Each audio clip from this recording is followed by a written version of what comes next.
Ready to move in premium triplex villas at Kollur APR projects. పంట చేలో వేసిన bore బావిలో గంగమ్మ పరవళ్లు తొక్కుతుంటే రైతన్నకు అంతకన్నా సంతోషం ఇంకేం కావాలి?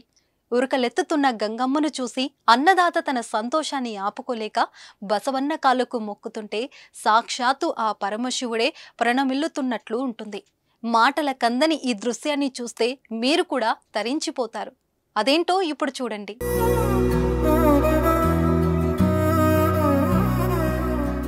చూశారు కదా, ఇది కదా రైతుకు కావాల్సింది.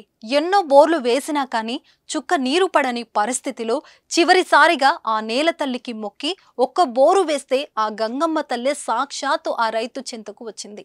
ఆ రైతు కష్టాన్ని చూసిన ఆ పరమశివుడు తన రూపంగా ఆ బసవన్నను పంపి పరమశివునిలా ఆ రైతును మనసారా దీవించాడు. ఈ అద్భుత దృశ్యాన్ని ఎన్నిసార్లు చూసినా మనసులో ఏదో తెలియని ఓ పులకింత. పంట చేలు వేసిన బోరులో పుష్కలంగా నీళ్లు పడడంతో ఆ రైతు మొహంలో ఆనందం వర్ణించలేనిది.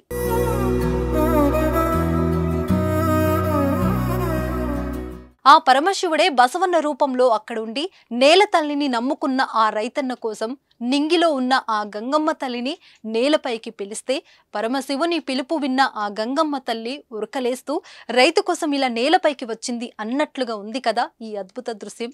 అటు గంగమ్మ తల్లి, ఇటు బసవన్న రూపంలో ఉన్న ఆ పరమశివుడి రైతు కోసం వచ్చారంటే ఇక రైతుకు సిరుల పంటే. ఈ ఇద్దరు దేవుళ్ళు తన కోసం వచ్చారని ఆ రైతు కంటనీరు ఆగలేదు. ఈ వీడియో చూసినా మీరేమంటారు? కామెంట్ రూపంలో చెప్పండి.